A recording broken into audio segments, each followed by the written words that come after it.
नुपी खरा फमलगा वारी सानरमे बेमना ए याम ngaliदा नुपी दुनु खुमे होय अखुसु लाकपदा ngaida ado nangbu kari insang charage kangsoi chare asumna ngayak wari sanarabgi matung magi thabak tawnari bemasu famlambadagi makokto chikpa sum henkale famma ngamlaktra duna table da ngatha duna ngayak lei nupi amana e kaidawre bema nangbu nasangamdrabo hoi ine ai koksi amsi aigi koksi pije haukradi ai yam wai kai kino khangde adudi guli charaktro nangbo thenge na charaktre nupi dun is nang sideba ko thabang na luba natene mina haina bado nang bu khangdrabo haksang phabana aseng balani haiduna adudi ngayak potharo office timing su loiga dawre kasidi tol phangwa numinina ngam sa masu laikhige aduga hawna cha thoke asumna wari sanaringai tapna bemegim nakta kisan changaga lepagaire yam nungai naga table da ngatha dunaga leine ngasaigai adumai tawraga dum leiro thabak leithokpa yaroina haikraba natro bema khangpre khanga nongkhale bema khumge tawringai nakandigi nupi duna sir ngasai thabak tawjaramani thabak loire haiduna tawrini makoksu khara chi habani kisana bema da mamito fateng lamaga thokra bemana is ine aidi khangpre khanglurini nupi duna kokchi habadagi tumina thokrisidi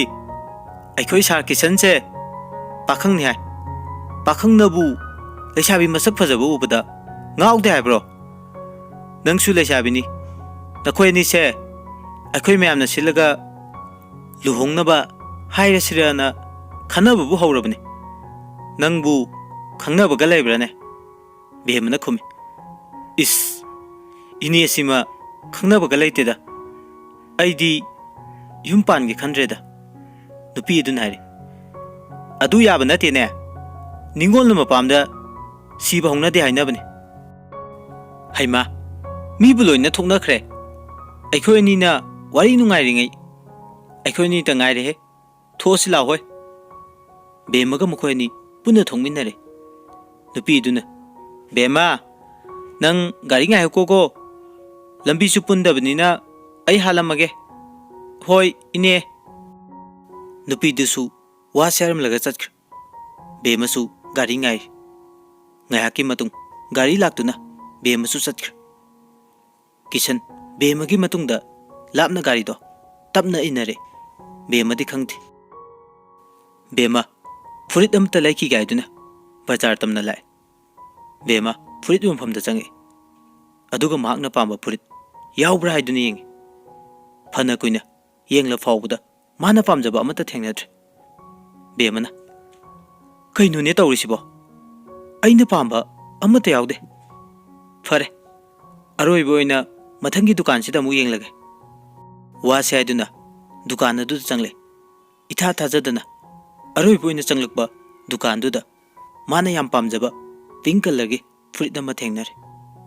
bema yam harawi dukan duda phamlamba nupa aduna ibema kay yengadabno furit amte yenge tawbani asigi black color ga thangnaba pink color gi se amte yengjege nupa aduna furit ado bema da pirge yengali bema furit tubu mana yam khoidarure tung mange yengaga mongonda paksa brai dun yengle bemana as sidi yam phaje hai aingonda asumna kalaga momon ga noksaram bemana ri sigi furit se kaya mu goi gani nufa du nari sidi handak tholak pa design ne ngarang ta dukan sidi yok pani sigi furit sidi atai dukan da su leram loi haibadi aikoi dukan sidi atopa dukan ga khar khena gani dukan atayda pangphangda phangbodo adugumba nate aikhoigi sidi si price se 650 gumba le bemana khara tabe yarodra nupa duna ibema tarabda lupa yankhai samangai sidagidi hena taba ngamlaroi furit sisu ibemana yana na lawgadoribani bemana khale is kamdongni toriside aina yarba pecha siga bemana hare samli do tawrage ai pecha yamna yawdre adunani nupa dunu khume kaino ne haisibo pecha yawdradi nangi pecha du ka chanaba mayeng asomda lariba singsida asidagi oina khalo wa sairga bemana pariba purito ta munki bema free to bu yang manatana upai lete bema ikaina dukan adudagi thole dupa adusu bema de helaga asum nai kari nupino khangdene fajabana pamliba aduga masakpu phana fajarine asum nai ga lehore kisandi ngasaidagi bema gi matungda lona inareibane kisan bema udana ba haiduna dukan aduda satchangle aduga nupa duda haujiki nupiduna fruit ama khalammedo adu fruito puthokpiro nupa dusu fruit do puthore kisanna ngasai nupa duna harakpa mamaldo tahawbanina paisa do sida lei raiduna thanamlaga dukan adudagi sathokle bema bu tanare bema di auto ma tongduna chatkre kisan magi gari do sat thoraga bema gi tungda lai kisan kaino masigi nupisina mayum lomda chatabida kadaidanu chalisa phai asengba madi khangto gaiduna masu sum lai bemana auto do ngayak ngai waiduna khamale aduga mak changkre kisan mana changlise kadaidanu haidun ninglubda kana lejatraba ahalsingi ole somda oirame kisan gyan khangta tabagum tawre magi gari do machi mada khamduna bema thoklak pangairi ngayak leraga bema mamitagi mapi tethokna thoklai adugo auto da amuka khale mayum tamna hale kisan chu bema na chaliba maiki khuningi adum chale bema mayum yorktuna makhoi gi thukan da gari do khamaga kumthare gari bara piram laga mayum da changkhr kisan bema na mayum changkhibudu do masu mayum tamna hale mayum yorduna magi ka da changlaga phamung da long hepe aduga wakhanda khale asuk pukchel chawu nupi angak pani mase ayai magi puningbu aina soidana thaukatkini asumna khale kisan kaino ma khangning singlaktuna mapalda prabab thokle aduga magi gari do thong hangdoga ngasai gi frito puselaga sange magi famungda amuk changaga frito lagthogi ngasai bemana yam khoida jaba mataudo mami taure aduga kisan nokphet ke tawje sidi onokna fajeida tanja aduda kisan gi mama ka da change mama na kisan bu ubuda karino haiduna khale aduga mama na kisan daire karino adudi kisan pakhatana frito khawda hapjil aduga sum naire ima kaisu nateda ngasai nupi ama ai gari da tonglakpa aduga kawar male aisu khawsida kaike yawge na yenglamane mamana ihe onthongnasu mamai thakraba haiduni o fare potharo ima makha thangbasida sosti ama lei ngahak yaudrabadi nungairaroi ngahak chatpiruge hoi ma wa serga kisan su leure kisan mama thokibuda sor hontaje is sopam nida asumna khale matamgi khongchadi lepalaite adumak chatki असुमना था खरा सोखरे किशन की थमोइददी बेमबु हाइनिंगाइ लिटना नुंसीबा हाबदो फावरे बेमगी मोंग हाजदब मतौ कया अदुदा बेमनसु किशनबुदी खितंगदी नुंसीबा पोकपगुम तौरे किशनसु बेमदा वा अमता हाइबा ngamlamde ममिने yengaga toy nongmagi numine numito Sunday numine Kishan बेम होइगी लेकाइदा लाइ बेमसु ममानबे अमगी मेमदा सत्के हाइदुना थोलकप मतांगनि किशनगा बेमगा हेक थेंगनादुना मिचाने बेमा खंगबोय लाकबोय इकाइना ममाइदो अमदा अमुक लैथोक अमदा अमुक येंग तौदुना लैरे किशनदी बेमदा ममित गुप्तना येंगलगा लैरे बेमना कदोमदा सत्कदोबनो सा असुमना हंगले किशन मरेगी तली तली तौरगा कैसुक चनिंगाइ लैतेदा नोय लेकाइदा सिदा सुम लाकपने नंगदी काय चतोइनो बेमना खुमे ऐसु कैसुबुदी लैतेदा संडेनिना मतम लेपम खंगदे इमानबी होइदा चसिरन थोकलाइनि किशनना ओ अदो कैसु थोइदोकपा लैत्रदि असai फोकपा चलुसे हाइबाबु बेमना खुमे ए करीबुनो हाइसे लाना खनगनो अइना हाइदि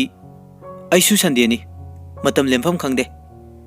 नंगसु कैसु थोइदोकपा थबक लैत्रदि अदुगी हाइबने लानदि खनगनो ऑफिस अमदा थबक तौमिनरसु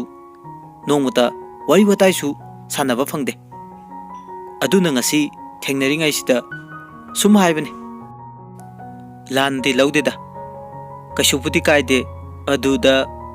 किशन अदुदा थिरनु लाओ बेमा वाखलदा खले करिनो अइना तौदुइसिबो बेमा किशनदा येंगलगा अइबु किशन अइबु अदुदा तवरनु लाओ बेमा हंदक्ति इकायरसु इकायना गारीदुदा काखले असुमना मखोइनी लाकमिनरे मखोइनी वा मचेत अमा फाउ ngangnade tumin tumin leini Kishan ngasi dharauna momon ga nokse बेमसु अदु मंगाइ किशन बु नुक्सिबदि खरा फावरबने अदुना मासु मबुनिंग दा हराउजे अदुबु मपान थोंगददि केमता खंगदबा सादुना लैरि असुमना सुम लाकपना मखोइनी लेकोन अमदा गाड़ी दो खामे अदुगा मखोइनी चंगमिनरे किशनना असवाइगी मी लेतब जगह से असिदोइना फमदुरसे बेमसु हाइरे किशन बेमदा हाइफेट येंगलगा नोकफे तवे किशनना फमु बेमा बेमा याम हाइनदब अमदौना मसादो तवे अदुगा किशनगी मनाकता फमे किशनना कइनो याम हाइनद्रबो इंगोंदा बेमना खुमे कैसु तौदेदा अदो वारी खरा सानसे अइना हंगबखै लोइना खुमौको बेमसु सर आई खुंगे अइना खंगबो ओइरदि किशनना नंगना खंगबा ngaktaniदा अरुबु वासु अमता हंगलो यानी सर हंगनिंगबदो अदुम हंगबियु किशन बेमदा येंगागा असुम नाइरे नंगना ओले सोमदा था खुदिंगी हेक चटलिसिबु कइगिनो हाइदि करी मरम लैबनोबा बेमा याम ngangna ए सारदि कमाइना खंगलिबा अइना हंगलिबा क्वेश्चन से हाना खुमो अदुगा नंगना हंगलिबा क्वेश्चन दुगी आंसर दो अइना मतिक चाना पिरकने बेमना होय फरे अदुदी अइ हाइरगे अइसे याम तोनबा मिसक अमने हाइबदा हाइमनबा थोकलो अइ इसाना खंजे अइगी इमा बाबा कनासु लैत्र हौजिक अइ इनेगा मामतोनगा लेमिनरि हौजिक लेमिनरिबा इनेगा मामतोनगा सिसु अइखोइगा करिसु मरि थोकनबा नते मतमदो अइ खरा पि नोंमा अइखोइ बाबाना ममादा हाइरे हाय Mama, nangbu tabro? Ising glass amta puthorone. Wana wabne. Nungsa sabane. Ivemal, ising glass ama puthoga thole. Aduga sanal dapi. Sanal na. Ising do, lauduna thai. Aduga, Mama, nauna lauga doriba ingkol do. Aduda, aigi dukan senariba Biramni hoido, lahin batare. Natradi, napi mayam, songjil lagalani. Yum mama, tiktang na sabi rage khali. Aduga, laijarasanu khali. Nang di kari khali ba? Ivemal na kume. Moy pabong. Atu di fay kaino. Ingkol do, makoy ning sinaba. Ingkol do su, sao banina, matang gi insang kara, tharagaloire. Aikoi sidadi thapam laitabani aidi ingkol koibdo yam pame moi pabung yening thariba wari sigi episode number 3 matang sida lusinjare wari sibu targa mayamna apam pam dadu comment da thambiramu amadi wari sibu nuksibiduna like share amadi channel na sibu subscribe tawbiram punamoku amukana khurumjare